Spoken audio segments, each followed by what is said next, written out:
course, the president's opponents getting their turn now. Republican vice presidential nominee Paul Ryan, there you see him live. He is trying to convince seniors his plan for Medicare is the way to go. He's addressing the AARP conference in New Orleans right now. Let's listen. What kind of nation are we leaving to our kids?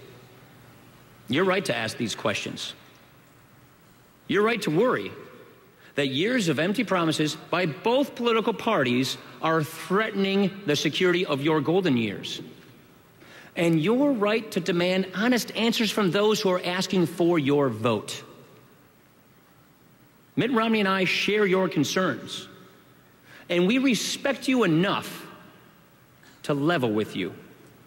We respect all the people in this country enough to talk about the clear choices we face on Medicare, Social Security, the economy, and the kind of country our children will inherit. I'll warn you ahead of time. These are very serious challenges. Sometimes the math can be a little bit overwhelming.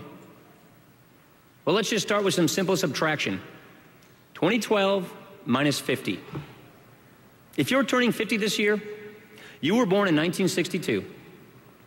The dawn of a new American era in politics. JFK, civil rights, Vietnam. By the time you were learning long division, Neil Armstrong was walking on the moon. Government was making new promises to older Americans. When Lyndon Johnson signed Medicare into law, he pledged, quote, "No longer will older Americans be denied the healing miracle of modern medicine.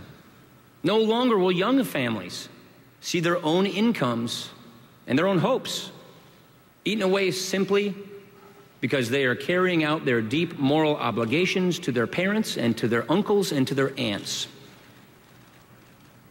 You see, there are two sides to that promise, obligations to young and old alike, and we must honor both. Today, our nation faces a political turning point. Government mismanagement and political cowardice are threatening both sides of LBJ's pledge.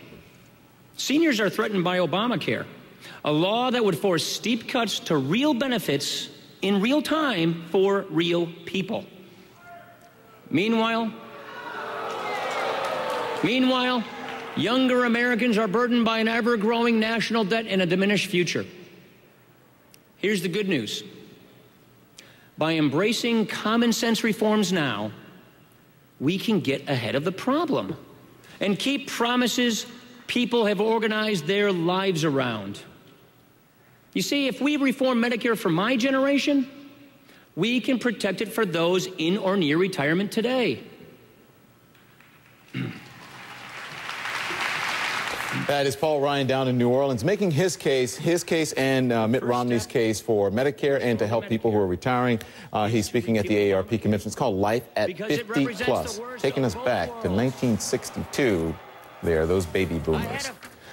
Their country has been at war with itself for 18 months, and these Syrian refugees are trying to escape the violence. We'll show you what life is like for them now.